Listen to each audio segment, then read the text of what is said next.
All right, Facebook family, it is 9 o'clock, April the 7th, the year 2025. It is time for another episode of Pajama Praise.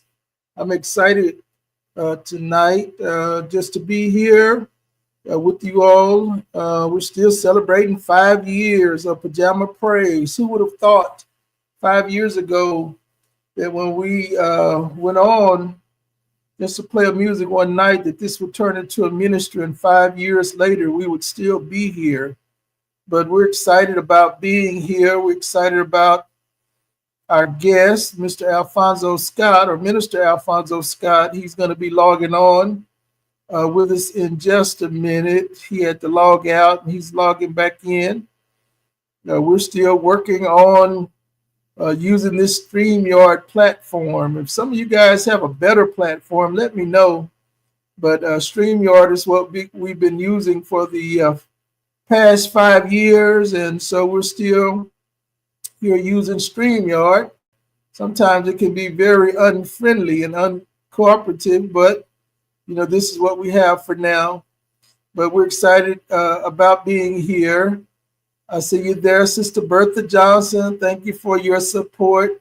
Man, I say this all the time. This is not my ministry, it's our ministry. And so when I see people like Sister Bertha Johnson log on and giving support, man, that means so much. And so many of you are a part of this ministry. You make it what it is. And so we're going to continue to reach out as long as we can to find out about people and hear their stories. People have incredible stories.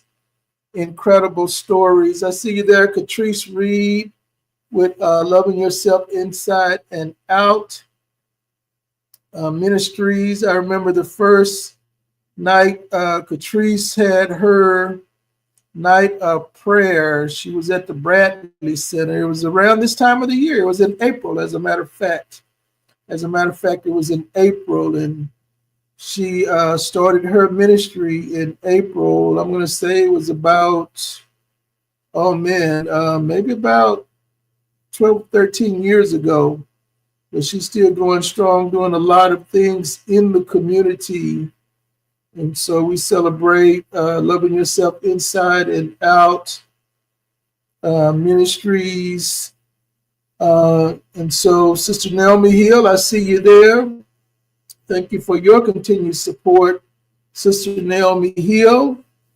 You guys did a great job with the music on yesterday, and so we celebrate that. There's so much going on in our world. I woke up Sunday morning to find out that one of my cousins had passed away, Sister Shirley Washington.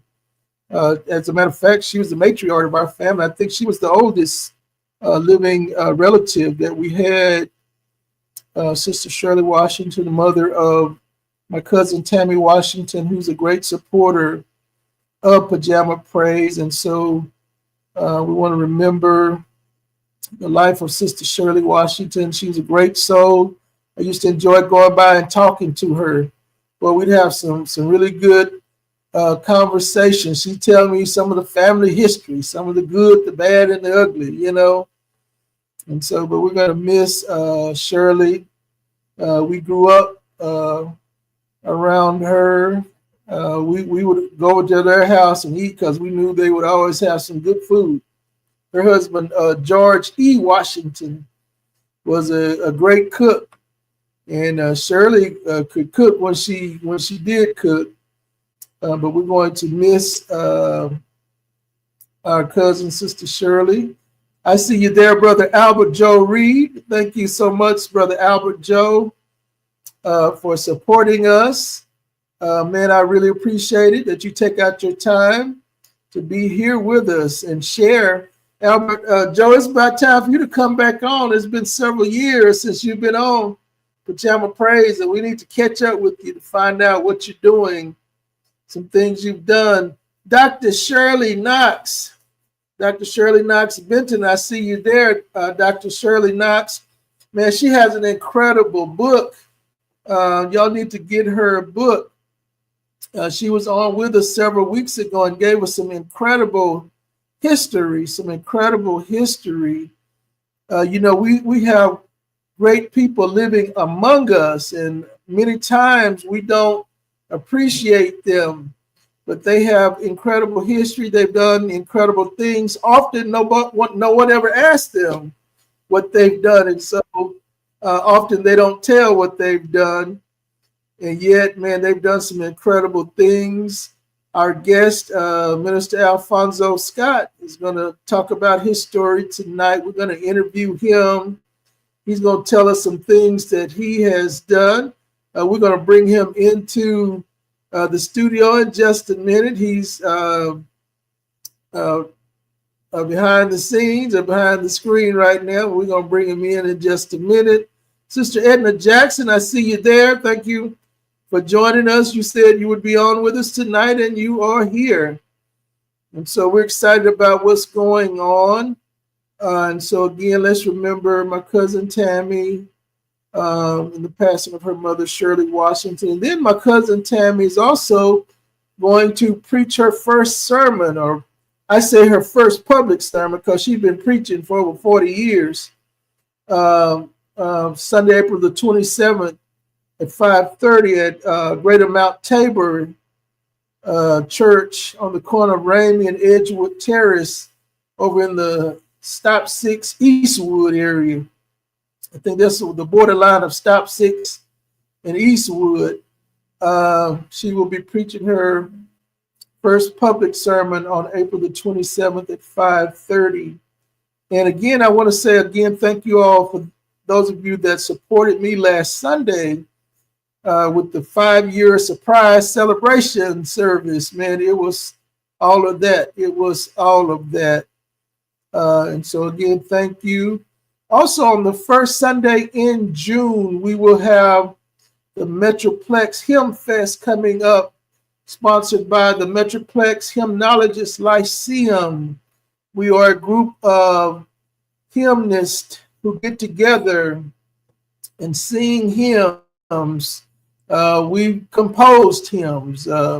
We sing hymns. We do all genres of music, but we do hymns. We love the hymns of the church. Yesterday, during communion, we pulled out the hymns, and then at my church, we do a hymn of the month. That way we build our hymn repertoire.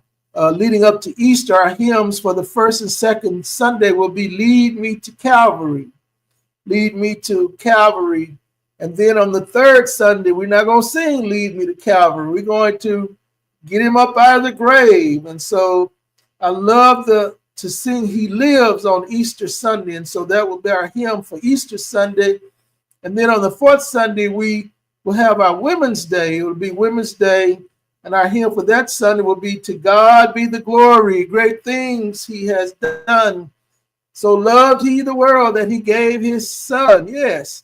And so we love the hymn. But again, on the first Sunday of June at 4:00 p.m., we're going to have the Metroplex Hymn Fest at the Cornerstone Baptist Church, where Pastor Dwight McKissick serves as the senior pastor, and he's the founding pastor of the Cornerstone Baptist Church. So y'all make sure y'all are there on the fourth Sunday. It's going to be a great event, man. We've got legendary pastors that will be there.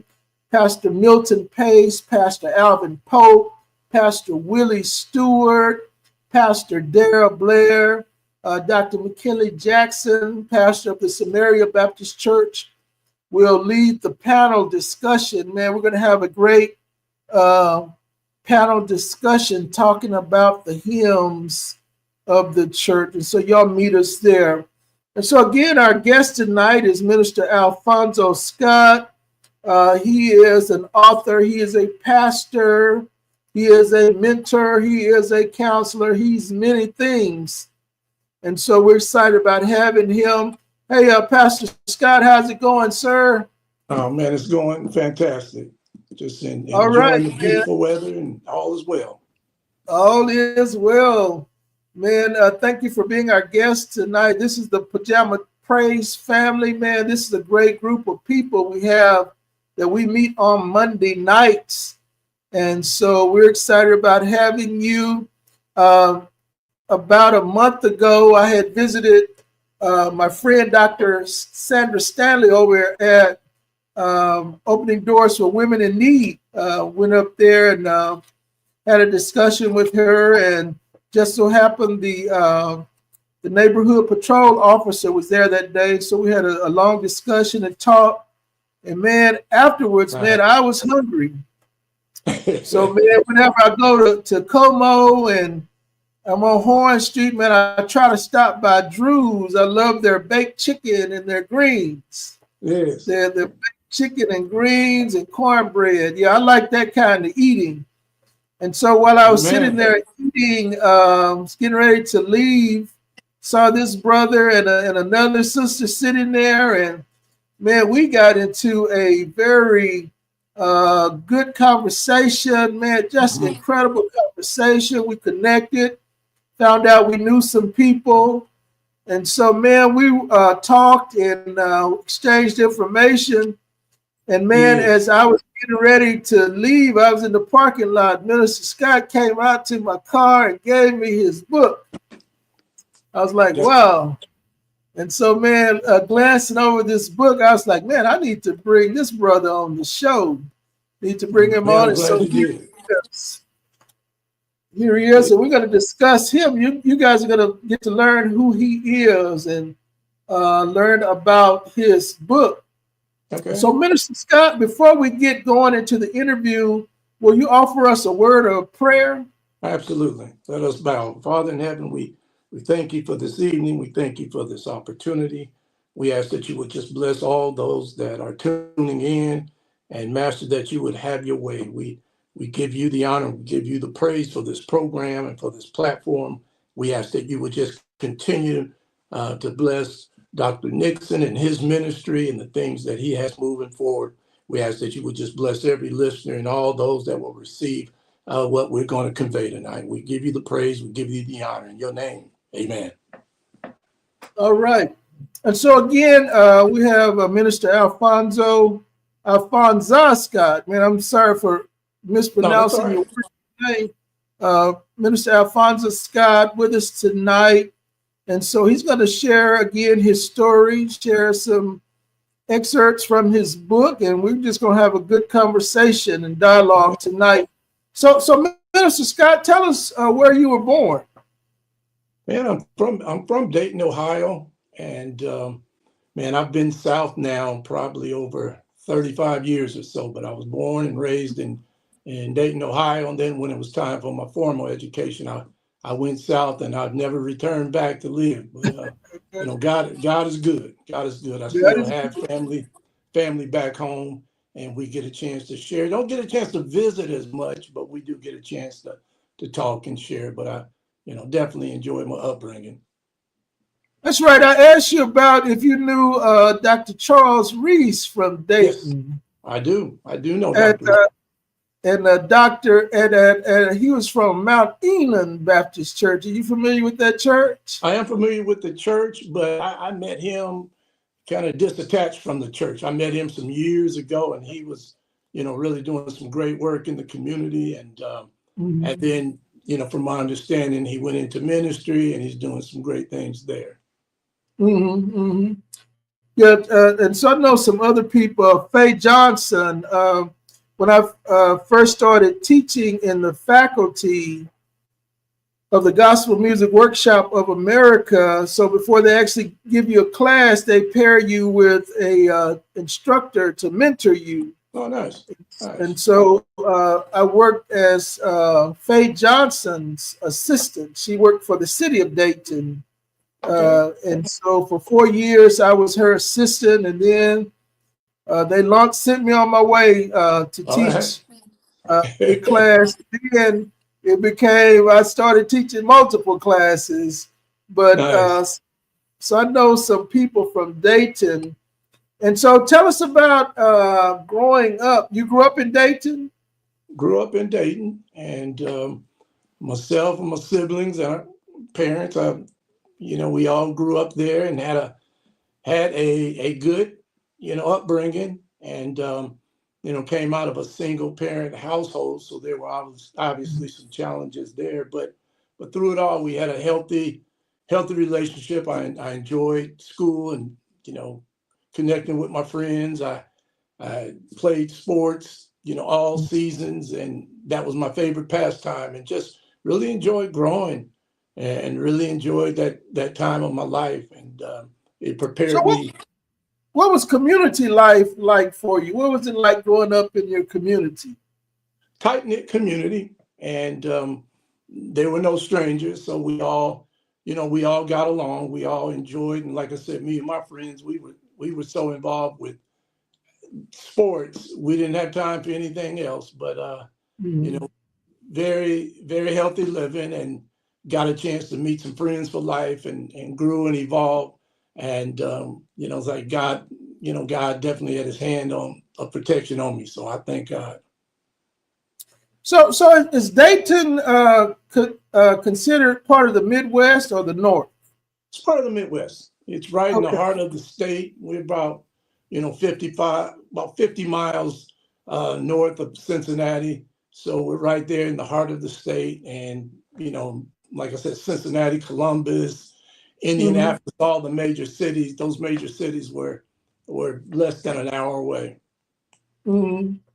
Now, I know I went to Columbus, Ohio in February once. Okay. Okay. And, we get cool air here. Oh, It gets cold here. But yeah. down in Columbus, boy, I had never experienced cold like it was that.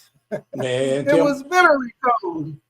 tell me about it. You don't want to be in the Midwest anywhere in February if you can help it.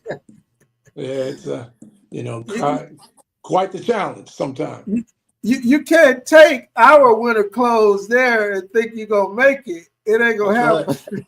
That's right. You are absolutely right. I've been able to survive down here. My wife talks about it all the time. I'm able to survive down here with a light jacket, sometimes Yeah. just a long sleeve shirt all winter long. Oh, well. Well, Couldn't do it in the Midwest. not in the Midwest. So who were some of your influences growing up? Who really influenced you as a young person? Well, growing up, of course, parents. And my grandparents were very, very hands-on, and they were there, so they influenced me. And then you always attach yourself to somebody in the community. There were a few brothers that were doing some good things, and especially athletically, and you kind of look up to those guys. And thankfully, those guys took some of us young guys under their wing, kind of showed us the way, and really helped us to stay the straight and narrow. They recognized, I think even then, they recognized potential in some of the young people, and they wanted to make sure they pointed us in the right direction, and we stayed on the straight and narrow. Hmm, hmm. Well.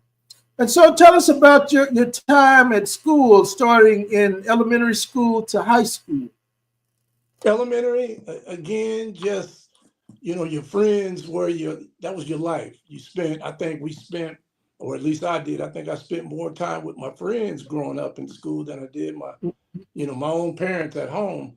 And the things that we were able to get into and get out of, it just left memories for life. I didn't know then, unbeknownst to me then, but later on, some of those very friendships and kinships and things that I experienced early on played an integral role, me growing up. And then as I went off to school and things like that, I was always reminded of the friendships and some of the things that we experienced as young people, growing up, and it really helped me.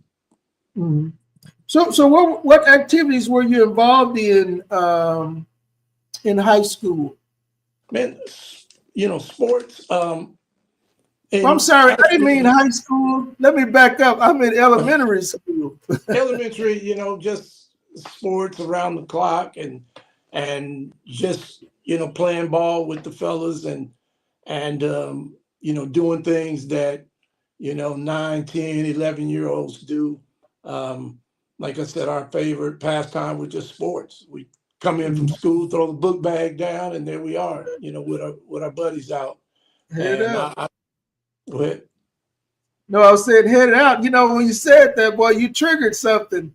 All That's the right. way we did it, man. We Yep. go to school, get off the bus, go home, and eat, and then I think it took us about 8 minutes to eat, and then we were outside, man, until it got dark. Right. And man, most of the time I didn't even make time to eat. I throw the bag down, and there we were, and enjoyed it. Had a good time growing up. Later on, I contracted a rare bone disease, and it was called Osgood Slaughter. And Hmm. Osgood Slaughter, a lot of times unannounced, big knots would come and form right up under my kneecaps. And Hmm. of course, when they came, man, I couldn't even get on the school bus by myself. Couldn't even put on my own pants because of excruciating pain would shoot through, and sometimes those knots would come and they would stay on me weeks at a time. When I was younger, there were serious discussions about, having major surgery. And I didn't know this, but my youngest sister, I was talking to a couple of weeks, and I was sharing, and she said that there were even discussions about amputation. Now, I didn't remember that, but she Oh, well. obviously. Now, the doctors told me that most of the time the condition occurs in young boys, usually from the age of about 13 to about 16, but most of them kind of grow out of it and then they move on without any long-term treatment or surgery required. Well, I must have been the exception to the rule because, like I said, there were many discussions of having surgery, and it prohibited me from really playing ball in high school. I had dreams like a lot of us, from the neighborhood of playing ball and, getting a scholarship. I was pretty good, especially in baseball, and had aspirations of a scholarship, but because of those that condition, I wasn't able to. So I missed my whole junior and senior years, just kind of going back and forth to specialist doctors, ortho doctors, and just spending my time going back and forth to doctors and specialists. So yeah, it curtailed a life that was filled with, that's all I did, ran, jumped, and played. And apparently that's what brought on the Osgood Slaughters, and Hmm. it definitely had a crippling effect on me. Oh, wow. Well, so as an adult, have you had any episodes or experiences? No, not lately, not since I've been down here, but because I couldn't, play ball and I didn't get a scholarship, I decided to join the Army, which I did. I went into the Army as I joined the delayed entry program where you could sign up, but you wouldn't have to report until a year later. So I tested and got in there, and then I think a week after high school graduation, I went to the military. Just like the doctors had said, my my Osgood Slaughter had subsided, and I was excited about my new career path. I went in and went to Fort Dix, New Jersey, and went through basic training, and then I was in advanced training in Virginia. I woke up early one morning, excruciating pain, rolled back the covers, and my Osgood Slaughters was back. Two huge knots, and I couldn't hardly walk. They put me on light duty to no duty for weeks and months at a time. Finally, they recommended a medical discharge, which was granted. And I came home and, of course, dejected, felt like I had failed all those that believed in me. I walked around moping and didn't know what I was going to do. Couldn't go to college. Then the military went awry. So it was just it's kind of a dark time for me. Hmm. But but thankfully and gratefully, I had, I had a good mother and siblings surrounded me. They encouraged me, and I'll never forget Dr. Nixon. I obtained I started working for a temporary service. And, Mm-hmm. after work, I would catch a bus downtown, and because I wanted to go to college, but I know that we didn't have the means.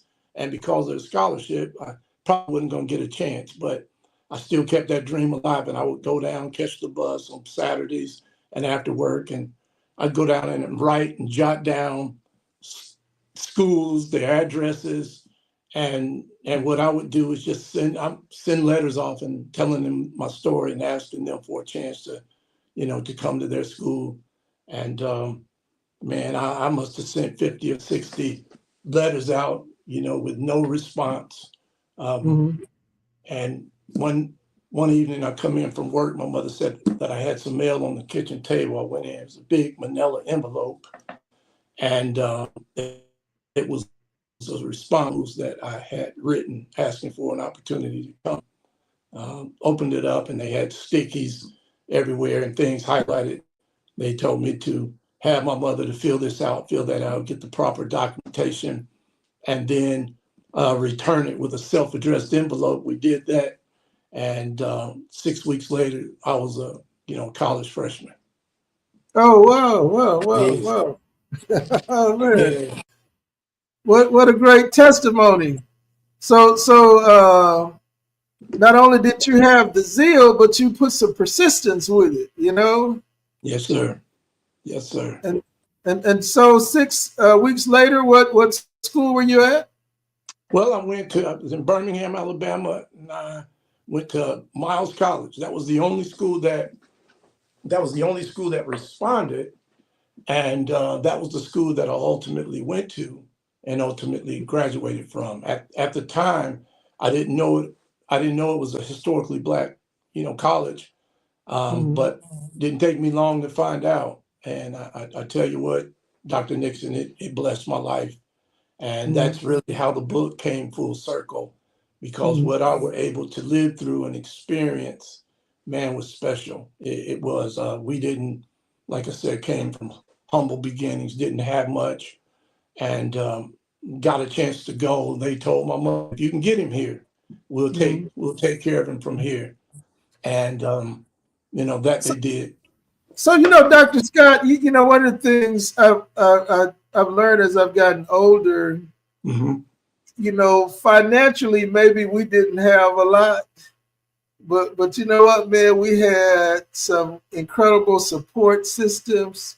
Right. We are who we are because of our families, because of our loved ones. Yes, I sir. talk about my mother and my grandmother all the time, and aunts and uncles and cousins and brothers and sisters.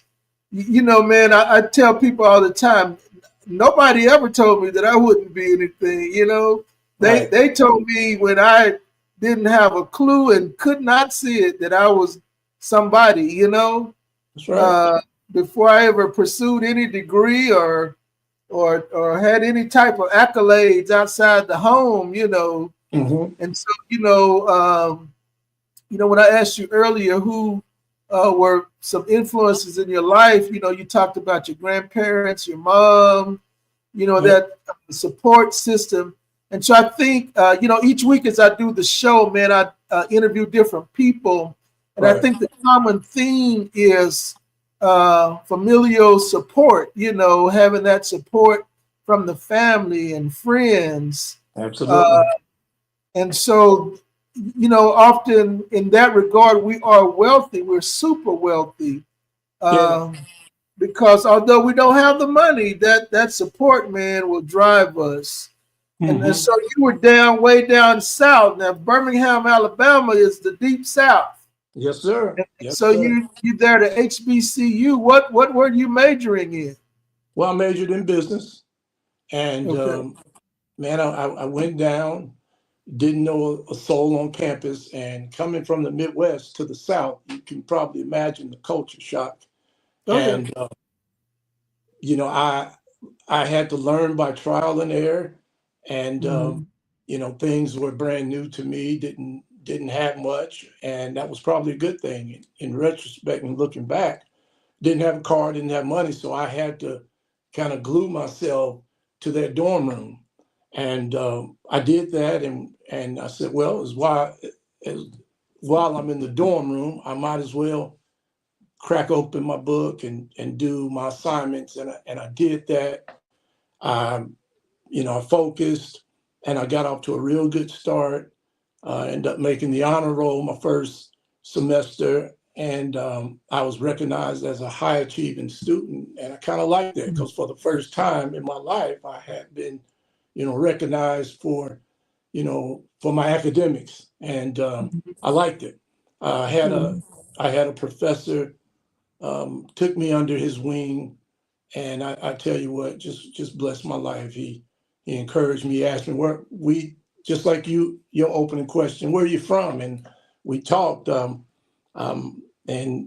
we had a great time learning a little more. So freshman orientation, we found out that our English 101 class was to capacity. It was over capacity, and they were going to have two different classes. They were going to have, unbeknownst to us at the time, they were going to have an advanced 101 English and then a general 101 English. So we all had to write a 5 to 6 page essay on some topics that they had given us, and they were going to divide the class based on the results of it. So we did that. And after we came to the next session, I had a sticky on my paper when they handed them back, and asked me if I wouldn't mind staying over a few minutes to talk to the professor. So I thought, man, what have I done already to be singled out and punished? And, I hadn't even been here a good week.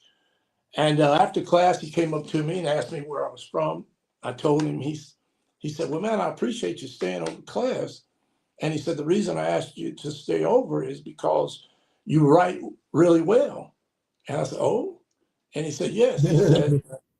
He said the essay that you turned in was grammatically flawless, and the content was even more impressive. And I'm like, okay, really? And man, to make a long story short, he asked me not only to be a part of the advanced 101 class, but he asked me would I serve as a student tutor, for the other classes. Wow.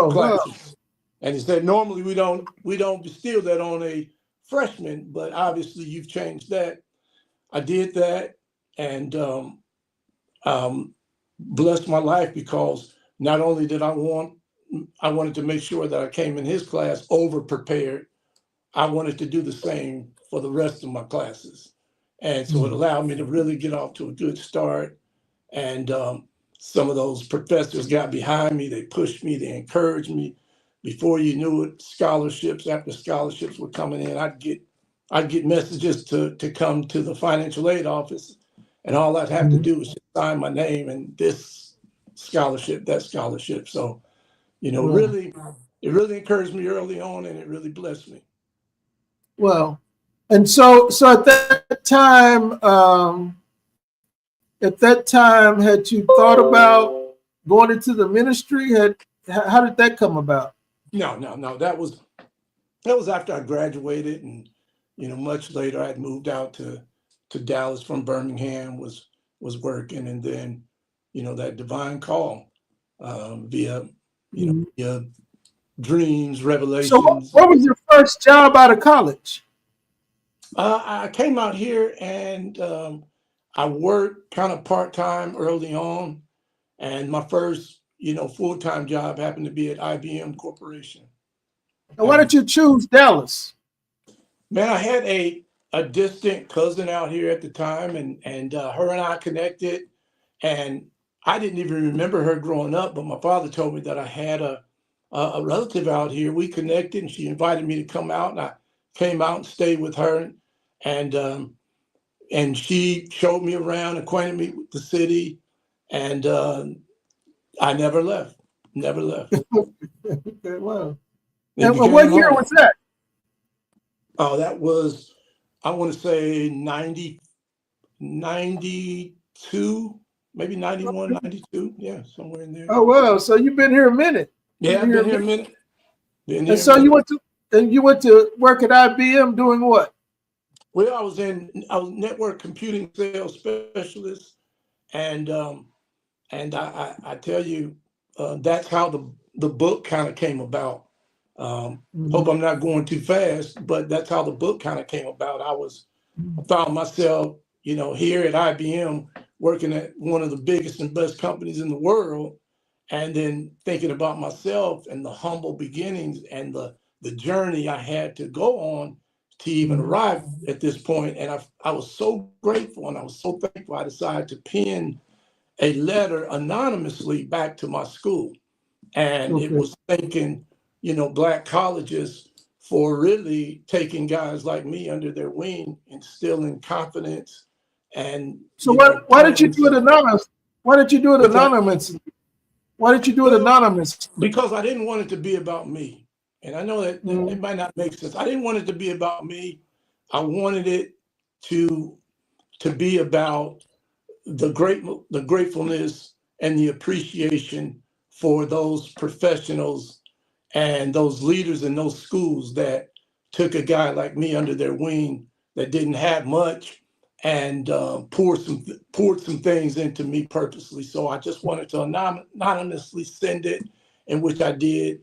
And when I was working at IBM, one of my coworkers, she got wind of it. She read it, and she said, "Scott, have you ever thought about doing anything with this?" And I'm like, "No, I just wanted to kind of show my gratitude toward the school and toward the officials. And I'm sure I'm not the only one that thanks them for what they've done." She said, "You ought to do something with that."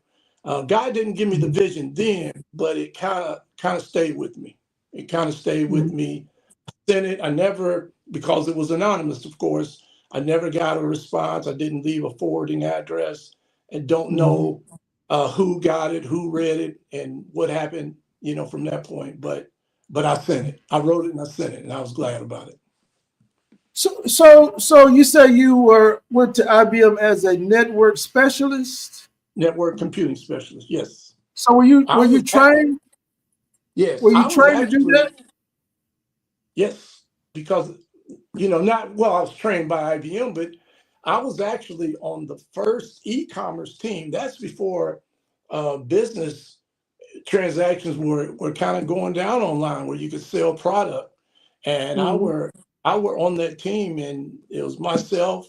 I had a teammate in Atlanta and another teammate in Salt Lake City, and we were part of the rollout team, and I learned a lot. And God bless me. I was able to take advantage of some real good training at IBM, cross training, and it really helped to propel my career. So did you have to wear a certain outfit at No, IBM to work there? no. I think by the end it was a little more laid back. I understand it used to be just white shirts and blue suits, but Yeah. it was a little more laid back. But again, learned a lot, received a lot, and I was so humbled to come from where I'd come to be where I am and to have an opportunity. And man, I didn't share it with many. I kept it in house, but I always, from the time that I started to the time I graduated, had a deep affection in my heart toward my school and toward those fine professionals who helped me and people like me along the way. So at IBM, when you went to work there, so if it was around 92 or 93, so the internet wasn't fully developed yet. I remember it was one morning I was getting ready for work and I was watching the Today Show, Right. And they use this term, information superhighway. That's right. We used to use that too.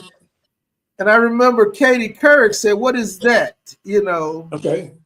And then it's what we call now the internet. That's right. And so y'all were on the cutting edge of technology What kind of Yes. computer were you using? I know you were using the IBM. Was it Using the fast? IBM, using the IBMs, but I sold AS 400s, RS 6000s, and I know that might not, make much sense to individuals that might not be technically inclined, but they were some heavy, fast moving, important machines at the time. And like I said, it was, I learned stuff at such an abbreviated pace and didn't, Mm. looking back, I don't know how I was able to retain, the information that I did, but it helped to propel, my future then. And I still find myself kind of reflecting and going back, thinking about, the training and some of the things I experienced while I was there. So the computers you first used at IBM and the computers now, the Apples and the Dells and the Right. HPs, how do you compare them? They're all comparable, just different brands. I mean, all of them are so technically advanced now that there's not much differences, with them. It's just really preference and what individuals, choose to use. We use our big computer at that time was the IBM ThinkPad. So our ThinkPad kind of compares to, I guess, the Macs of today, where they could do any and everything, and that's what we all had, and they were phenomenal pieces of machine. So yeah. So you're working at IBM. So when did you get this call to the ministry? When did you know that the Lord was working with you and he was calling It, Alfonso? yeah, it was right around that time. I was working there, and then per dreams, revelations, God, speaking to me and dealing with me. I went to my senior pastor at the time, and he told me, he said, I believe God is calling you to the ministry. He said, but keep praying about it and studying. And I did that. I went into what you call chambers, where you just studying, and he would write down scriptures, and I would read and pray, and then when I knew without a shadow of a doubt it was him calling me to the ministry, I announced it, and then he brought me before the church, announced it, and And appointed what church were you in? What church were a you at? Greater Mount Hebron Baptist Church here in the city of Dallas. Yeah. Yeah, Was that Reverend Rector? it was Reverend Creighton at that time. Reverend Creighton. Okay, Reverend okay. Creighton was the senior pastor, and then right now Pastor Fred Conrad is the pastor, senior pastor. Okay. But you started out Baptist. How did you get to AME? To where? I'm sorry. I said you started out Baptist. How did you get to the AME church? Well, the AME church, it was actually the CME church. CME, Uh, okay. our school was a CME funded church, and Okay. I'm kind of a spiritual mutt, I call it, because I went to a CME based church. Started preaching at a Baptist church, and I ended up pastoring a non-denominational church. So I got a little bit of everything, running through me, and so I'm a spiritual mutt. Now, what was your first sermon? My first sermon, man, if I can, a blood transfusion. Okay. Yeah, it was Okay. called a blood. Now, don't ask me what the text, but it was entitled a blood transfusion. So A blood. a blood transfusion. Yeah. Okay. So did So you use medical terms and all of that? no, no, no, I did not, man. I let God have his way, and man, I wish I still had some of those notes. I don't know if I do or not, but man, that was where and how it began, and I thank God. Okay. And so you working at IBM and God has called you to preach. And so here's this book. We got something to talk about. Now, how did that come about? Oh, it was, part of my journey. But like I said, because of the gratefulness in my heart, um, God allowing me to go to school with minimal resources, and and to land on the shore of an HBCU, and how they took me under their wing. A lot of those, professionals and professors, and it wasn't just me. They did that with a lot of us, and they wouldn't let the lack of resources be a dream dimmer. They kept their hands on us. They were the thing about historically Black colleges and universities, they're very hands-on.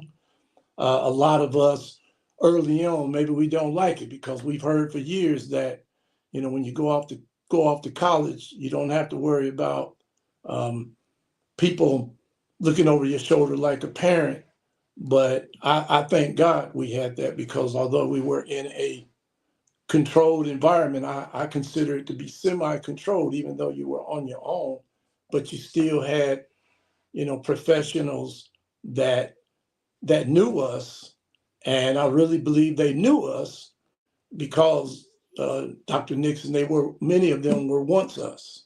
Right, They right. knew what it was. They knew what it was like, coming up during the times that they came up, and and not, coming from a long lineage line of graduates, but to be, wide-eyed and bushy-tailed, sort of say, on a big college campus.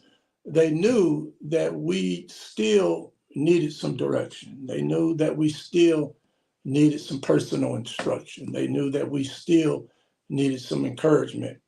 And with that, again, from myself came deep adoration, a respect, and a love, for them, for going above and beyond when below and under would have been a safe choice. So I have a question for you. So when you first went to college, you said you didn't know anyone there, and you got down to business. Do you think that the military, did it make enough of an impact on you to actually kind of guide you with that discipline aspect? Because usually when people go to, I know when I first went to college, man, I didn't have a clue. I barely made it out of high school, and not Right. because I couldn't have done better. I was into music then. That was my thing.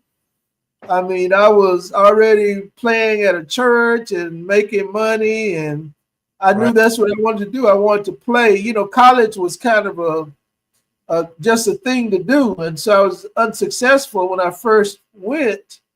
Whereas you said when you went, you were successful right off the bat. Why do you think that was?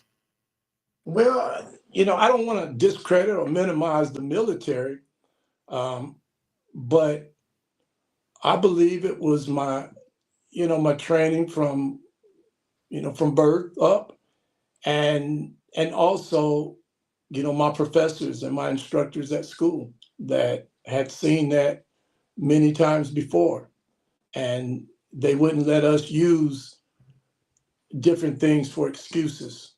And they challenged us, they charged us, they Okay. held us accountable. They didn't lower the bar, but they raised the bar, and they strengthened the legs of the jumper so that we would jump higher. Mhm. And it helped, man. Wow, It really wow. did.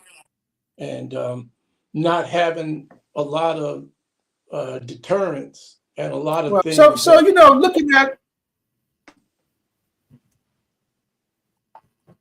at your book cover, what made you use this design as a book cover? that's it. That's, when you look at that collage, when I was designing the book cover, I had a graphic designer, and she said, well, Scott, do you have any ideas of what you want to have on the cover? And I said, absolutely. I said, I envision a collage, and a collage where there are a lot of things that are going on and that represent, historically black colleges, everything from, athletics to the band, to, you see a doctor, you see judges, and just a collaboration of different professions and different lifestyles, and it all encompasses the Black college experience. Well, in your book, you talked about this. This is one of the things that caught my attention. You talked about the price of progress. Mm-hmm. Tell us about the price of progress. What does that mean? The price of progress, meaning that a lot of the things that we think are inconveniences, the things that we think are deterrents, they're not. It comes along with the price of progression. And if you want to progress, then you got to be willing to deal with everything that comes along with it. And that was something that was echoed to us many times, because some of us wanted periods in our lives um, abbreviated, eliminated, and we wanted the prize right away.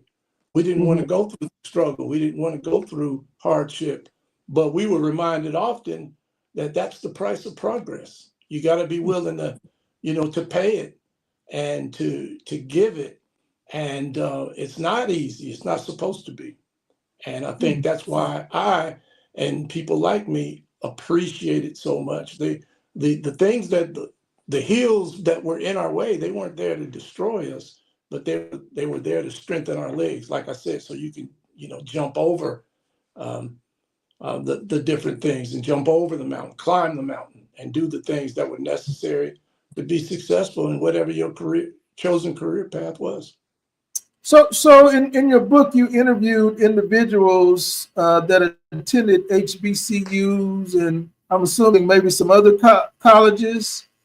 And so you synthesized their stories, and Mm-hmm. you came to the conclusion. What was like a running theme that you pretty much heard from everyone?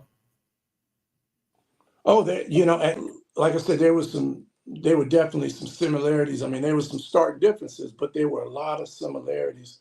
And the common theme was just that. And I remember, and I talked to probably over 2,000 people over a 10-year period. I did the research and I worked on this project for over a decade. And I talked to people from all parts of the country. I talked to people from different eras, all the way back.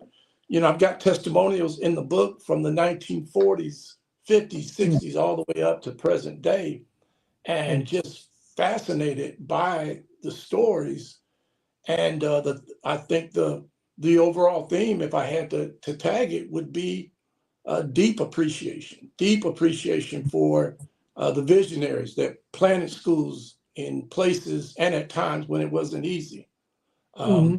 The people whose shoulders we were standing on, and that wasn't to be. We couldn't discount that, and that's why the price of progress was important, because we knew those they paved the way, and many of Mm-hmm. them sacrificed their lives so that we would have schools to attend. And when many of our schools, our historically Black schools, were planted in the 1800s. Come on now, can you imagine planting a historically Black school in the 1800s, and the persecution and the things that came your way, just because you wanted to provide something that would educate your people. Mm-hmm. Well, man, that is incredible.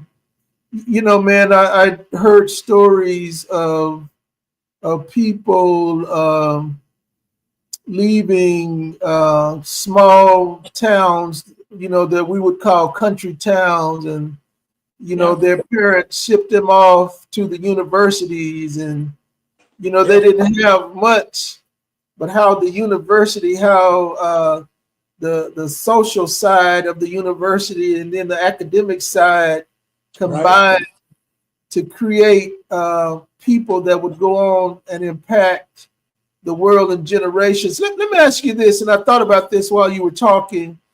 okay, So do you think that, so I was born in 1966, man, and all right, and I have a what am I trying to say? I have an appreciation for people that helped me along the way, people Amen. that paved the way, people who maybe said something something small that I jumped on and latched on to that helped me go on. I remember uh, when it took me 14 years to finish my bachelor's degree. Okay. And because again, I had started working, I was doing pretty good for myself, and I had thought about going back to college. And I remember exactly where I was. That's when cell phones had just kind of come out, and I was riding one day over by Northeast Mall, and Dr. Jim Bird Mhm. from Dallas Christian College called, and I answered. He said, "May I speak with Glenn Nixon?" I said, "This is him." He said, "This is Jim Bird at Dallas Christian College." I said, how you doing, Dr. Bird?" He said, uh, "You inquired about our college." I said, "Yeah, y'all have a degree completion program, and I Mhm. have some college hours." And I was thinking about, uh, completing my degree. You know what he said to me, Minister Scott? He said these words to me. He said, "Get yourself over here." All He right. said it just like that. And you know what, man? When he said that, it sparked something in me. Okay. And I went and I finished. Nice. Just something as inspiring as that, or encouraging, or maybe even demanding as that, and I guess my question was the generation of today, Mhm. from our generation, do you think they're as appreciative as we were or are? Well, I do. I think it's sporadic, but yeah, I do. Um, but I also believe that things have been good for so long for so many of us that some of us have forgot about the struggle, how hard things, have been, and what it took, maybe others before us, Mm, to walk on dusty gravel roads so that you and I could walk on concrete roads, and that we would mm, have access to some of the very things that we have access to. And I think mm, it gets lost because I think some, things can be so good for so long that we forget about the struggle and forget about that maybe you and I didn't, pay the ultimate sacrifice, but somebody did. mm, Somebody had to endure a whole lot that enabled you and I to go to school, for me to go and for you to obviously go and finish. So mm, yeah, it's tough, and I think because of the climate that we find ourselves living in now, where you know, per the stroke of an ink pen, that people are trying to take us backwards and trying to erase our history and mm, trying to erase the very things that a lot of our forefathers fought for and mm, and went up against Jim Crowism and some of the things and how they're trying to take us back. And that's why I feel that they say timing is everything. And I believe that mm, because I think it's a perfect time and a perfect platform, for a book such as this, where mm, where we can talk about the experiences and the importance of having these schools to attend in hopes mm, to steer and to direct, some of our younger brothers and our younger sisters that are coming up, that to seriously look at. And here mm, lately, I'm getting a lot of invites to speak. Book sales are going up, and I really believe it's the climate that we're living in because now, people are really attentively listening, to the pitch, and it's not really a sales pitch, but it's more just sharing with them who we are, what we are, how we came to be. And the reason that Black colleges were established in the first place is because our young people, our parents, our grandparents were prohibited from going to other schools. mm, Now, the book is a very, very positive book. There's nothing disparaging about other ethnicities, other cultures, non-HBCU schools, but it's just a collaborative effort of attendees in the past and that go to school presently, highlighting our experiences while simultaneously validating the importance of our schools. Mm-hmm. And so the HBCUs and the stories that I've heard is, they took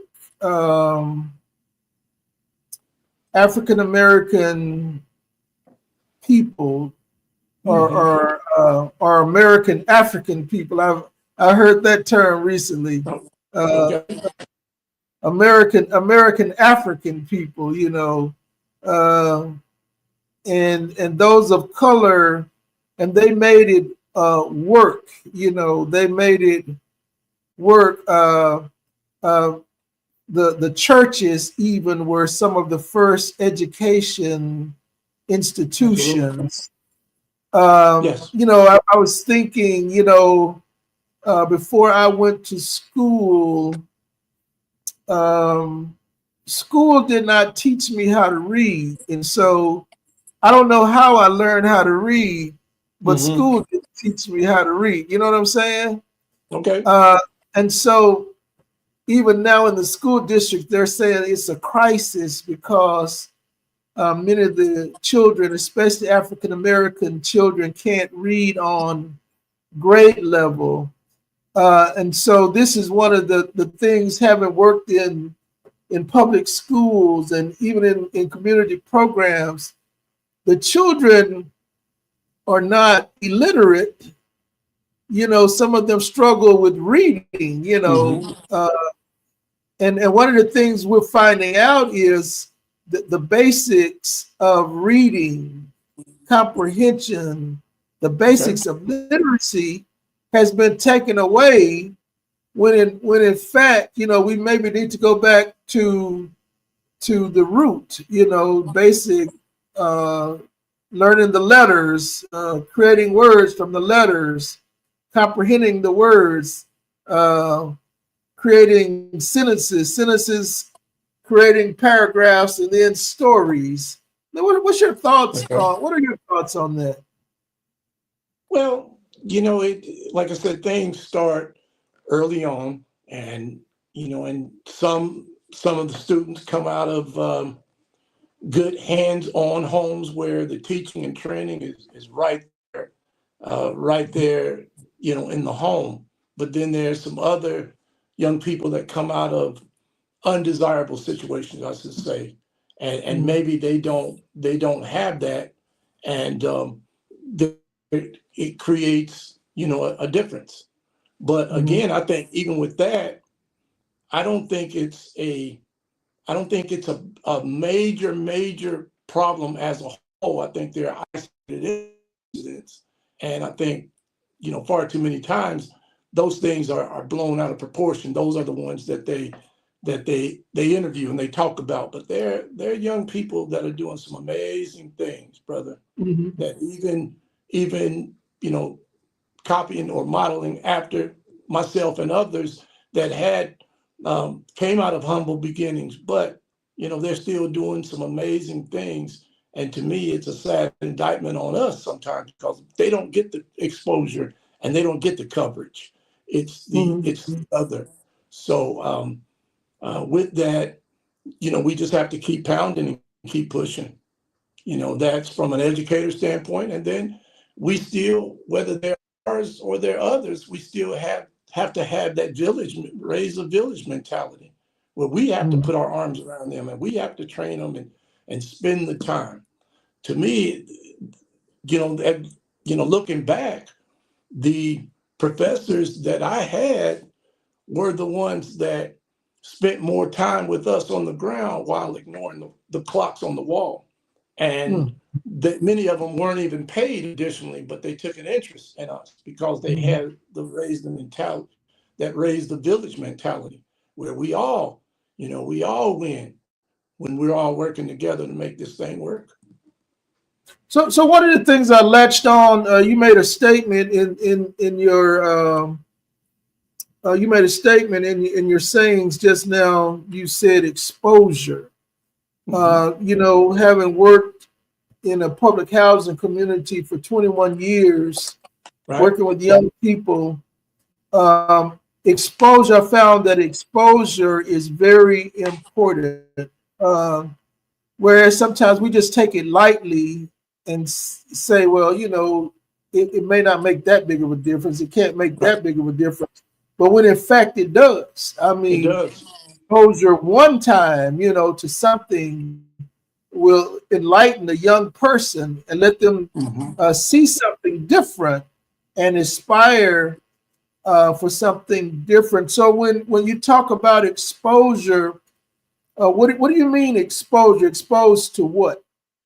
Well, I mean, to to highlight, um, to make, to when I say exposure, expose, the good things, expose the good stories, expose the progress, expose, the things that they're doing, how many of them are giving back, how many that were educated at historically black colleges and universities decided to go back and become professors and teachers, and so that they could be on the cutting edge or the front lines in terms of exposing things instead of it always being a negative story or something, where they're illustrating a kid that has fallen or that fell and that couldn't progress or what have you.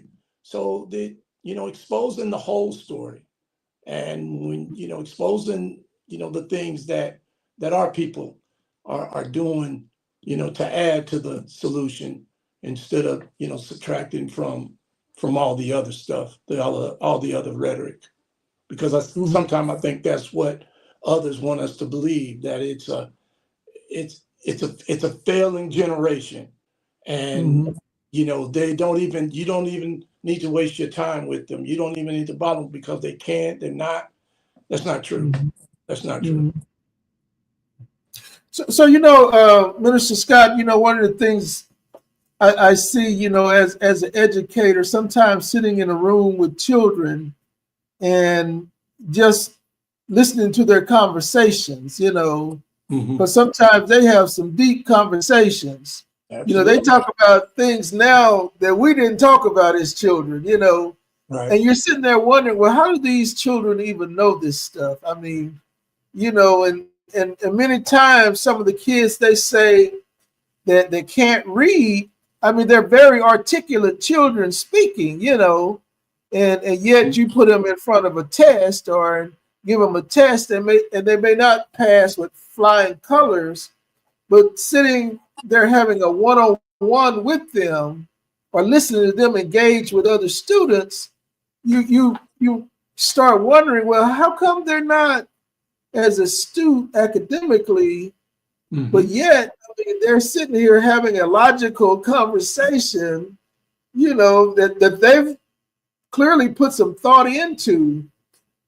So where do you think that gap Well, comes well, from? many a time, Dr. Nixon, it's not on them. It's on us, and Hmm. we have to take that responsibility. We have to be accountable.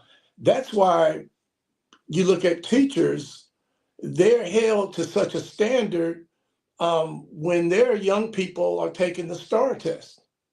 And Hmm. why do you think that is?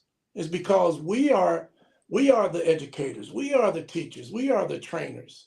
And they are held to that standard because although they didn't take the test themselves, they're still held to the standard based on their students and the students that they teach and train. So Hmm. we have to begin with us looking in the mirror and taking on that responsibility. And even if they're not ours, genetically, we still have to, take on the accountability because they're still ours. They're still So, so, ours. so here's another thought too. So I think, you know, when you're working in education and you're dealing with, say, a classroom, you have 22 students in a room, Hmm. and you have an instructor that teaches 22 children one way, and you have 22 styles of learning, and you have an instructor that teaches one way, Mm-hmm. And you expect all the children to get it that one way. I mean, sink or swim, Right.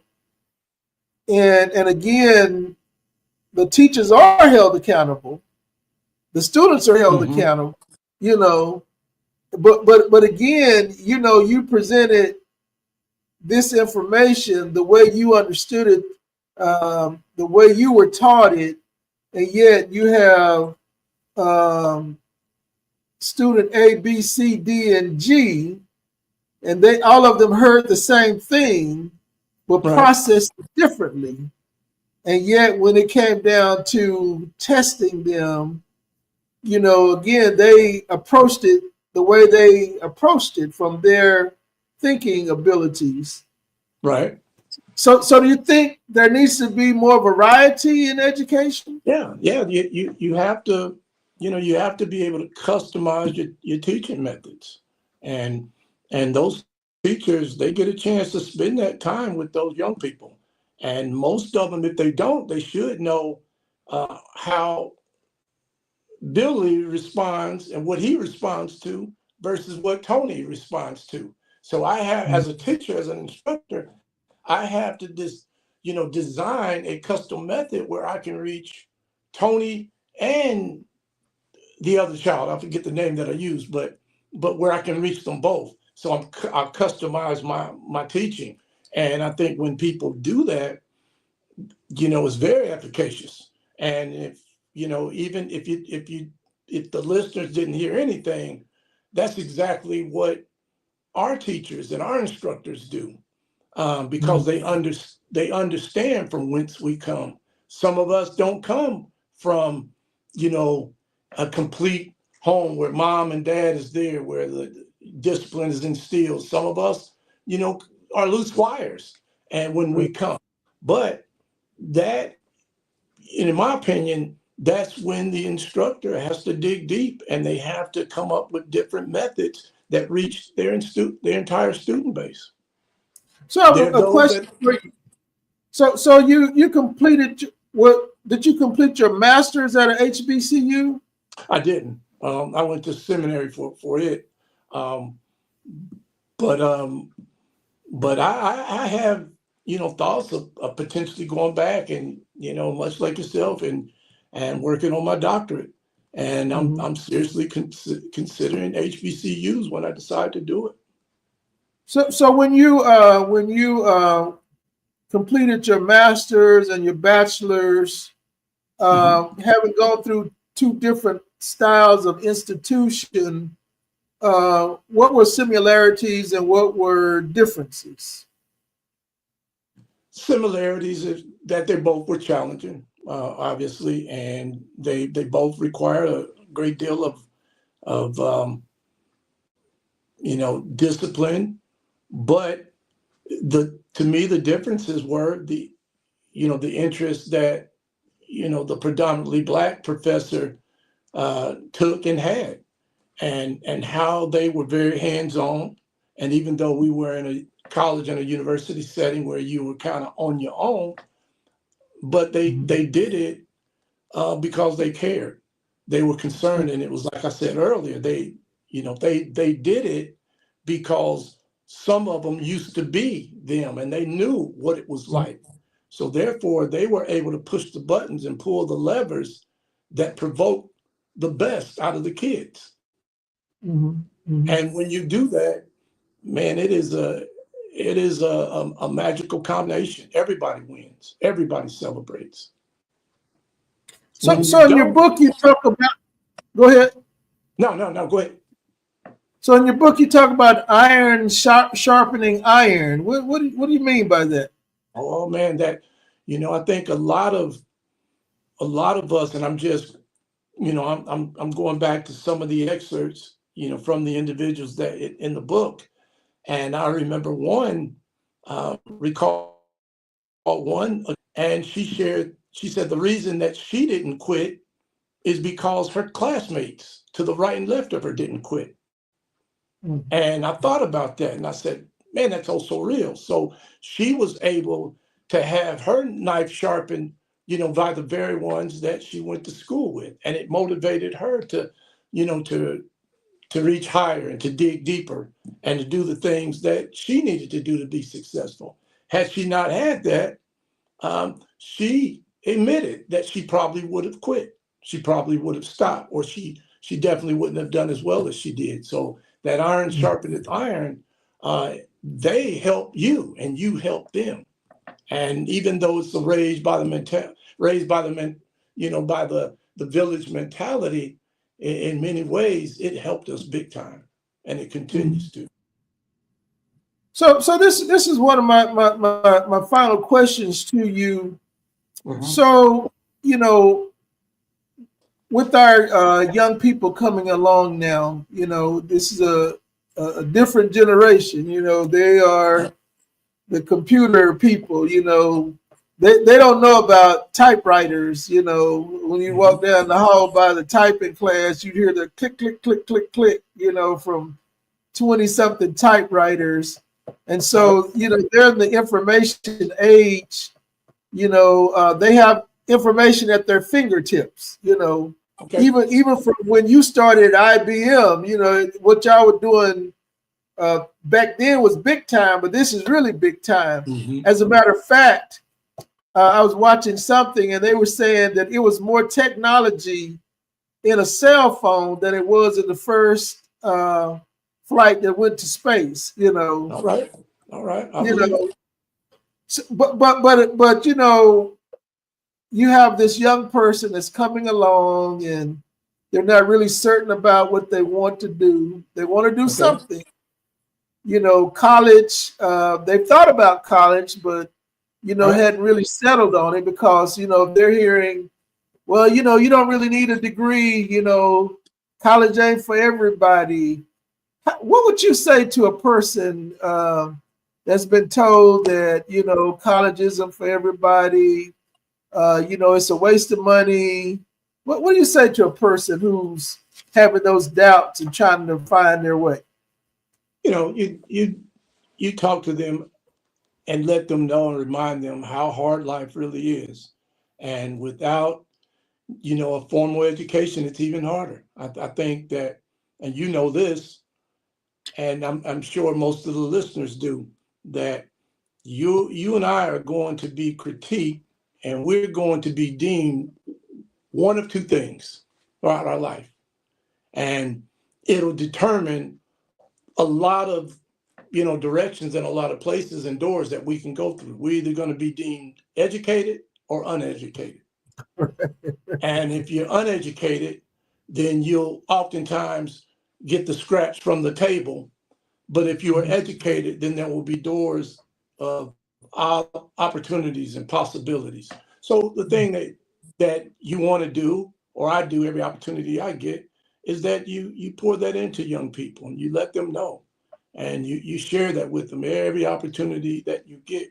Of course, some don't think it's necessary, but whether they go to a 4 year or whether they get some technical teaching and training, Mhm. it's imperative that you get that teaching and you get that formal training. Mhm, mhm. One of the things that I learned, going through college, um, I learned quite a bit from my classmates, especially when I, had to go to the classroom, just some of the discussions, and even, Hmm. working in graduate school, each Monday we would have to uh, write a statement and respond to two of our classmates, just engaging with each other.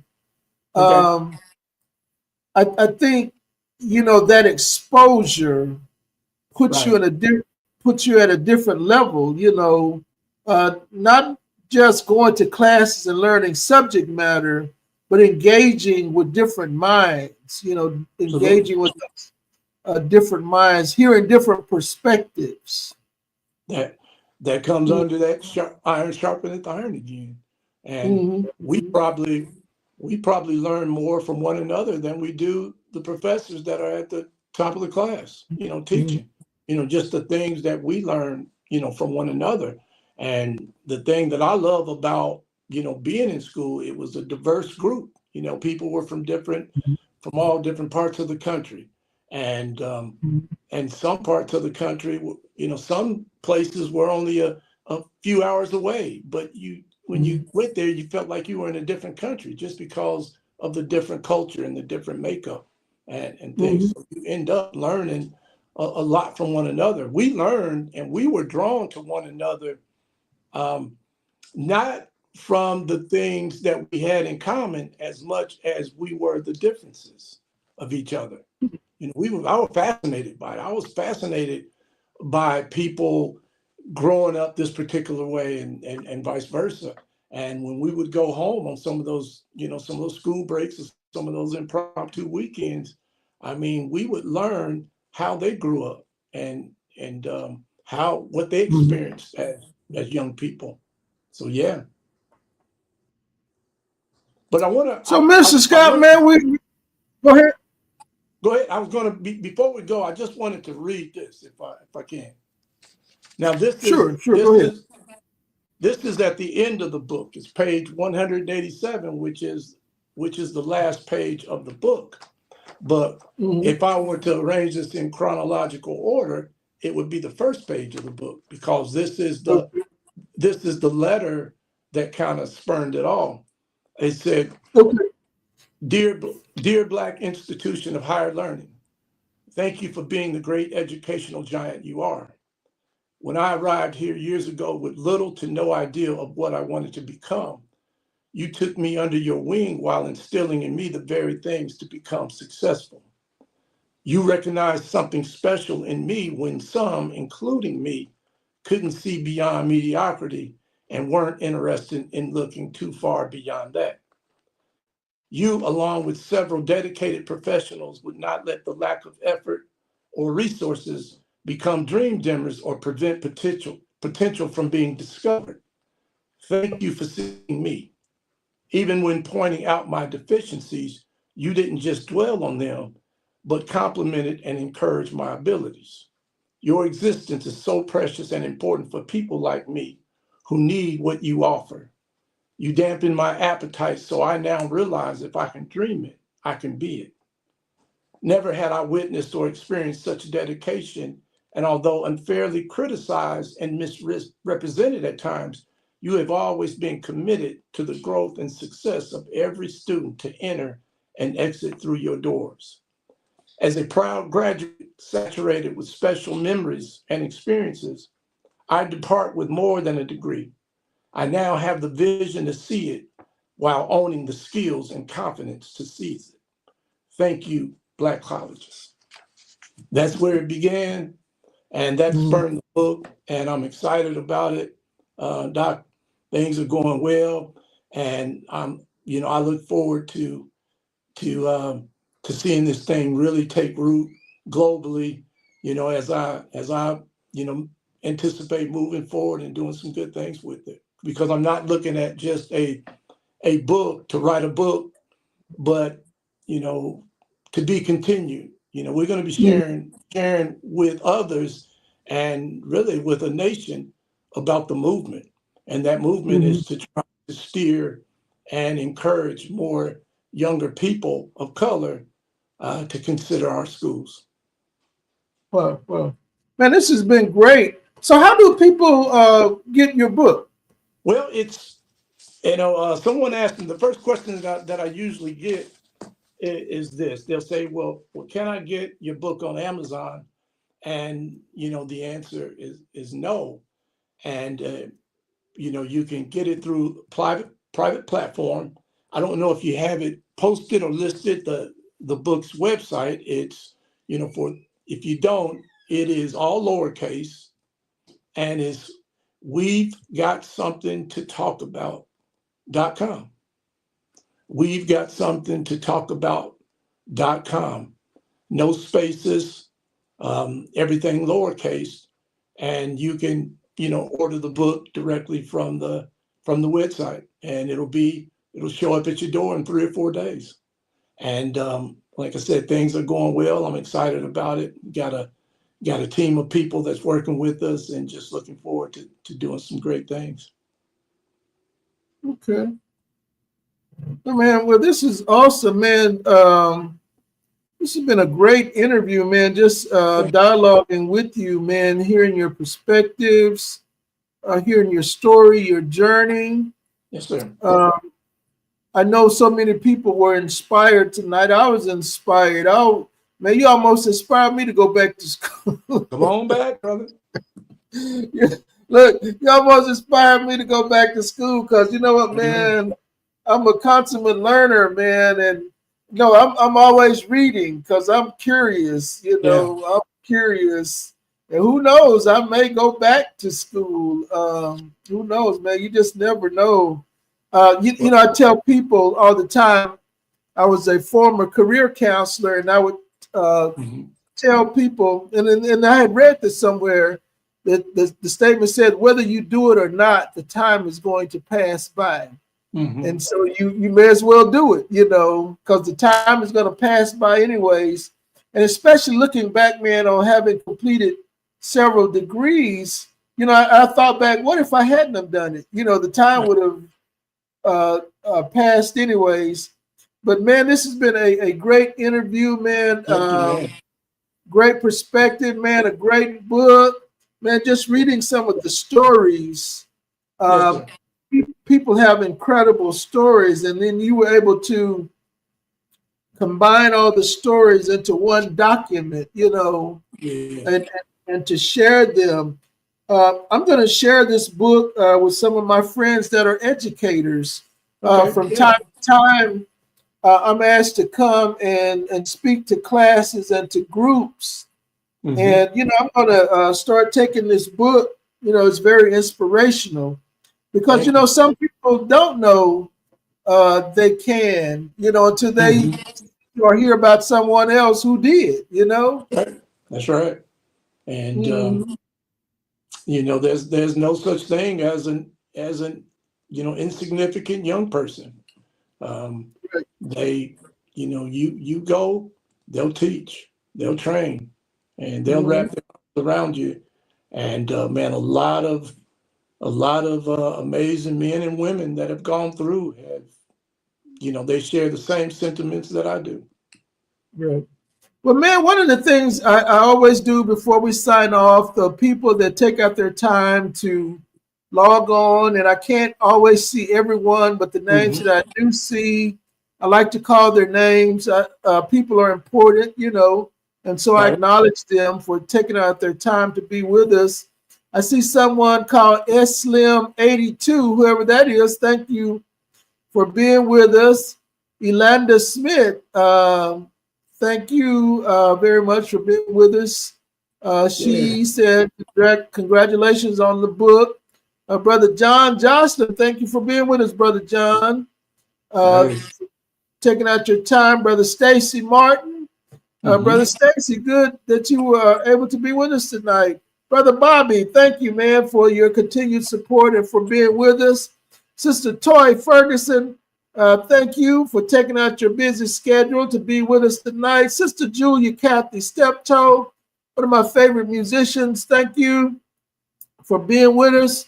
Brother Thaddeus Earl Faulkner, thank you, Earl, for being with us. Dr. Gwen Morrison, Minister Scott, you need to meet Dr. Gwen Morrison. She's an incredible lady. She's a mentor. She's been mentoring me since the 80s. Amen. She's one of the trustees for the Tarrant County College. She's on the board of trustees, and she's going to actually be our special guest 2 weeks from now. She's going to be our special guest, Dr. Gwendolyn Caldwell Morrison. For sure. Sister Edna Jackson, thank you. Dr. Shirley Knox Benton. Here's another longtime educator, Dr. Shirley Knox Benton, man. She worked in the inner city schools, man, and turned them around. Man, I would like to get you guys together. She is an author too. Nice. and she was Love a to. guest 2 weeks ago. As a matter of fact, I'm going to set that up, man. I'm going to set that Okay. up, get you Yeah, love guys to. together to dialogue and talk about your books because there are similarities Hmm. in her book and your book. And then, man, if you ever down in Killeen, Texas, down there where Fort Hood is, Okay. man, there's a gentleman down there, Brother Albert Joe Reed, incredible brother, man. He's with the AME Church down there. And I know you Nice. know something about the AME Yeah, Church. Uh, absolutely. incredible brother down there. Sister Naomi Hill, man, if you ever start pastoring again, you Hmm. need a bunch of Naomi Hills in your church. These are great supporters, All right. very helpful, and great people in the church, faithful. Then Sister Bertha Johnson, another faithful sister in the church, and that's done some great things. Hmm. Uh, Nice. Sister Julie Cathy Steptoe says that Dr. Shirley Benton's popular quote is, "It can be done. It Amen. can be done, man." And just reading the stories in your book, man, so many of the people you interview prove that it could be done and was done. But Yes, yes, again, thank you so much, Minister Scott, for being yes, with sir. us. Thank you Thank for you. Thank, sharing yeah, your thank you for book having with me, Doc. us. Thank you. Sure. I've enjoyed it. Listen, Honored to come on and share. sure. Man, listen, y'all join us next week for Pajama Praise at 9 o'clock. Our special guest is going to be Councilman Chris Nettles. Councilman Chris Nettles, we're going to interview him as Councilman Chris Nettles, and we're going to interview him as Pastor Chris Nettles because he has dual occupations. And so Hmm. we're going to talk about both of his positions. He's going to share some things that he's doing as a council person, and then some things he's doing with the purpose-driven ministries, just some incredible things. Nice. And then week after, Dr. Gwen Morrison is going to be our guest, man. She's going to talk about some things she has done as an educator, some things that she's working on as a representative of Tarrant County College. And Nice. then week Nice. after that, man, a great friend, great longtime musician, and a newspaper publisher is going to be our special guest, Brother Michael Jordan. I know everybody knows that name, Michael Jordan, the basketball player. But this Michael Jordan was on the scene before that Michael Jordan was, and so we're gonna interview Brother Michael Jordan, and he's going to talk about some of the things he's doing. He's been a great supporter of events going on in our city, around the world, and so we're going to get to meet and hear about the newspaper editor and owner, Brother Michael Jordan. But again, Nice. man, this has been a great interview tonight, Well, man. thank you, Just sir. very enlightening, educational, and enriching. And we want to thank Minister Alfonso Scott. And so, Thank one you. of the things we do, Minister Scott, is we always have a closing thought before we sign off. What is your closing thought, sir?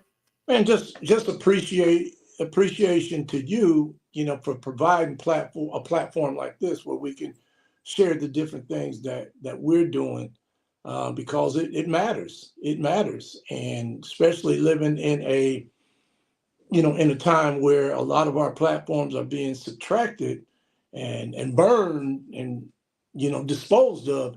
It's good for brothers like yourself to have that type of platform where you'll invite us to come on and share, whether it be a book, whether it be a ministry, a business that can help to stir up our community. So I appreciate you, brother. Sure, man. So again, at some point in time, man, I'm going to have a round table. A round Okay. table, man. There's some exciting things going on right now. I'm not going to share right now, but All right. man, we're going to do something real soon in an academic setting, man. Nice.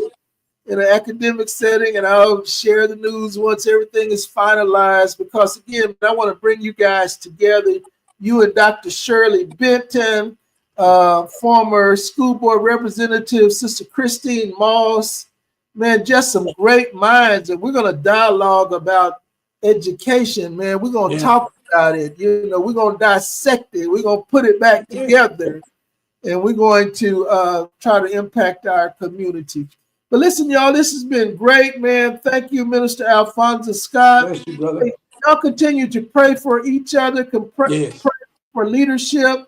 You know what? God is watching. He knows everything that's going on. He knows what everybody's doing. God knows. He sees, he knows, he cares.